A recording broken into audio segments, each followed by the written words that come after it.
लाहौर में एक ऐसी खातून मौजूद हैं जो लाहौर के लोगों को 20 रुपए की इंस्टॉलमेंट पे राशन फराहम कर रही हैं। फाइन लिविंग के नाम से मेरी कंपनी है। पाकिस्तान की वाहिद कंपनी है जो कि गरीब और दिहाड़ीदार मजदूर लोगों को इंस्टॉलमेंट पे राशन देती है। लेडी जो घर का किचन चला रही होती है 20 रुपये रोज़ाना, उसके लिए निकालना मुश्किल नहीं है। और ग्रोसरी में हम किसी भी किस्म का कंप्रोमाइज़ नहीं करते, ना ही हमारे कोई हिडन चार्जेस हैं, ना ही कोई इसमें हम सर्विस चार्जेस की मद में कोई एक्स्ट्रा पेमेंट करते हैं। उर्दू पॉइंट की वीडियोस देखने के लिए हमारा चैनल सब्सक्राइब कीजिए और बेल के आइकन पर क्लिक कीजिए ताकि आप हमारी तमाम आने वाली वीडियो से बाखबर रह सकें। अस्सलाम वालेकुम नाजरीन, उर्दू पॉइंट के साथ मैं हूं आपकी मेज़बान आमना उस्मान। नाजरीन, इंस्टॉलमेंट के बारे में तो आपने बहुत बार सुना होगा, लेकिन लाहौर में एक ऐसी खातून मौजूद हैं जो लाहौर के लोगों को 20 रुपए की इंस्टॉलमेंट पे राशन फराहम कर रही हैं। आइए उनसे बात करते हैं और जानते हैं कि वो इस सेटअप को कैसे चला रही हैं। मेरा नाम शबाना जमशेद है और फाइन लिविंग के नाम से मेरी कंपनी है। पाकिस्तान की वाहिद कंपनी है जो कि गरीब और दिहाड़ीदार मजदूर लोगों को इंस्टॉलमेंट पे राशन देती है। जितने फैक्ट्री वर्कर्स हैं उनको वीकली जब पेमेंट्स मिल रही होती है तो उनके पास बजट नहीं होता इकट्ठी ग्रोसरी कर सकें, और फिर ऐसा होता है कि हड़तालें आ गई, बारिश हो गई, रेडी वाला जो ना वो नहीं जा सका बारिश में रेडी लगाने, तो उस दिन उसके बच्चा जो है ना वो भूखा ना सोए। तो हम उनको इंस्टॉलमेंट पे राशन पूरे मंथ का दे देते हैं और उन्हें फिर किस्तें बना देते हैं। पूरे मंथ में उन्होंने किस्तें जो है ना उसकी वापस करनी होती है। इसको स्टार्ट किया हुआ मुझे 1 साल हो गया है, लेकिन आइडिया बचपन से कहीं से मेरे जो है ना जहन में है, क्योंकि हमने भूख देखी है। लाइफ में कभी सोचा हुआ था कि कभी भी ज़िंदगी में ऐसा मौका मिला कि अल्लाह ताला ने मुझे इस काबिल किया कि जो हालात हम पे गुजरे हैं, जो मुश्किलात हमने फ़ेस की हैं, तो पाकिस्तान की जो और बच्चियां हैं जो कि हमारी तरह के क्राइसिस में गुजरती हैं, तो कम से कम हम उनको आसानी जो ना फराहम कर सकें। तो फिर हमने 1 साल पहले इम्प्लीमेंट किया मैंने ग्रोसरी की सूरत में, और उससे पहले 2 साल मैं जो है ना इंस्टॉलमेंट का काम करती रही। इसमें बच्चियाँ जैसे जहेज़ बनाती हैं, थोड़े थोड़े पैसे इकट्ठे करके घर का सामान बनाती हैं। बच्चियाँ चाहती हैं कि अपने घर को जो है ना ग्रूम कर सकें। आजकल बच्चियों में चीज़ बहुत ज़्यादा पाई जाती है कि अच्छा घर हो, एटलीस्ट बैठने के लिए जगह हो, खिलाने के लिए अच्छे बर्तन हो। पैसे इकट्ठे नहीं हो पा जाते हैं, माँ बाप गरीब हैं, खुद मेहनत मजदूरी कर रही होती हैं, डेली खर्च हो जाते हैं, जमा नहीं हो पाते। तो इसी तरह एक लेडी जो घर का किचन चला रही होती है 20 रुपये रोज़ाना, उसके लिए निकालना मुश्किल नहीं है। तो हम बिल्कुल इसी तरह 20 और 50 रुपये की इंस्टॉलमेंट बना देते हैं। हम उनसे डेली कलेक्शन कर रहे होते हैं, बड़ी इजीली वो घर की एक चीज़ की मालिक भी बन जाती हैं और पैसे जो है ना वो पे कर देते हैं। भूख से मुतालिक बताएं कि अभी आपने जिक्र किया, उसकी वजह से इंस्पिरेशन हुई और आप इसकी तरफ आई, क्या मतलब है? भूख से मुराद के हम 8 बहनें और फादर जो है ना मेरे एज ए ड्राइवर जॉब करते हैं रेलवे में, और उनकी सैलरी इतनी नहीं थी। तो बाज़ दफ़ा ऐसा होता है घर में खाने को है, बाज़ दफ़ा ऐसा होता है घर में खाने को नहीं है।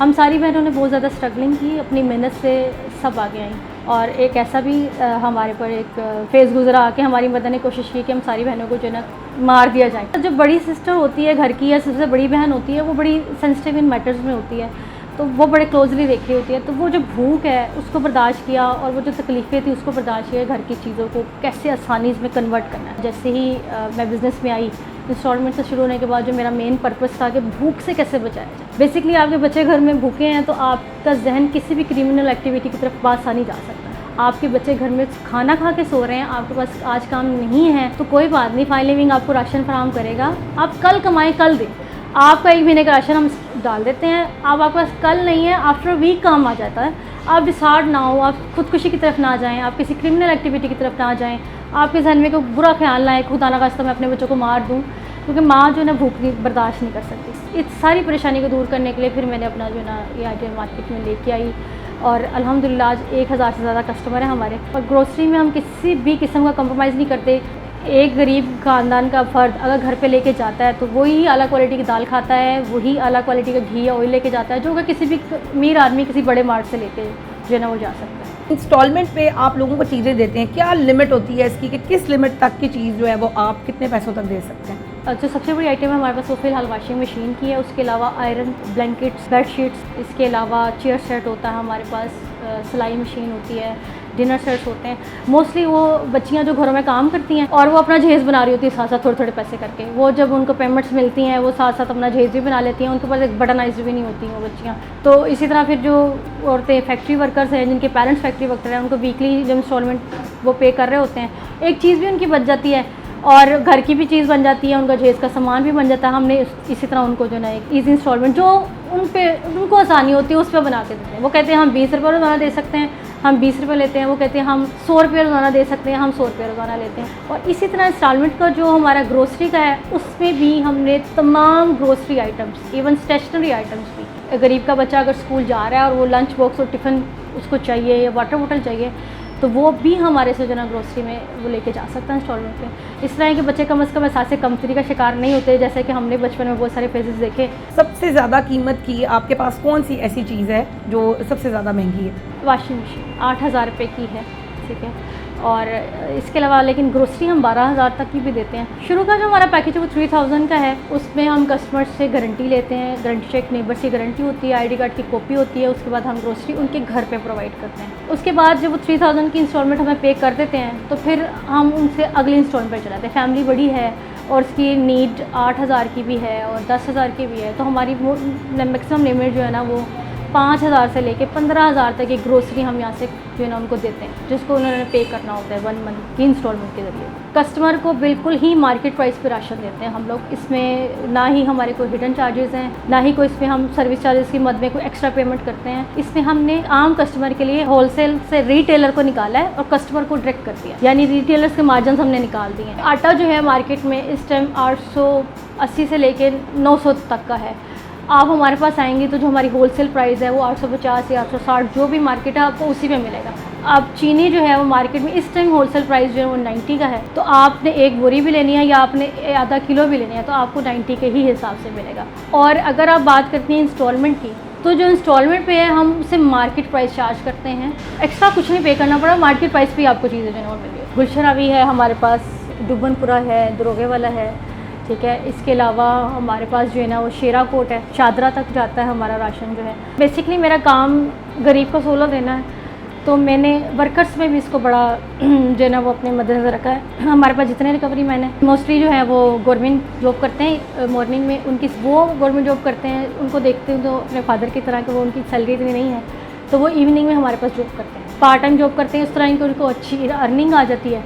इसके अलावा जो लेडीज़ हैं हमारे पास, वो हैं जो घर से हलाल कमाने के लिए निकली हैं। इवन मेरे पास जो पैकिंग के लिए लेडीज़ हैं वो हैं जिनके हस्बैंड नहीं है, मोस्टली बेवा खातून है या फिर ऐसी खातून है जो बेचारी हमारे एरिया के मुर्दे न लाती है, अपना गुजर बसर वहाँ से करती है, उसके हस्बैंड नहीं है, वो हलाल रिस्क कमाने के लिए निकली है, तो फाइन लिविंग उसको जो है वो रिस्क प्रोवाइड करता है। आमतौर पर ऐसी औरतों तो कोई भी स्टोर जॉब्स नहीं देता, उनको एक मॉडल्स चाहिए होती है अपने काउंटर पे खड़ी करने के लिए कि भाई यहाँ पे खड़ी हो जाए, आपने चीज़ सेल करनी है। हमारा काम किसी ना किसी तरीके से लोगों की जो है हेल्प करना भी है। फिर छोटा सा एक चैरिटी काउंटर भी है हमारा। हम 1 साल से इस मार्केट में सिर्फ ग्रोसरी के लिए ही काम कर रहे हैं, और ड्यूरिंग दिस हमें इसमें पता चलता है कि भाई ये लेडी जो है ना बेवा हैं, खुददार भी हैं और राशन भी टाइम से दे रही हैं, लेकिन इनका घर का गुजर बसर बहुत मुश्किल से हो रहा है। हम उनको फाइन लिविंग के चैरिटी सेंटर में डाल देते हैं। डोनेशन तो कोई भी नहीं दे रहा। निजी टीवी पे एक प्रोग्राम चला था आफ्ता इकबाल साहब के पास, तो तब मुझे पूरी दुनिया से कॉल्स आई, उन्होंने कहा बड़ा अच्छा कॉज है आपका, तो उन्होंने तब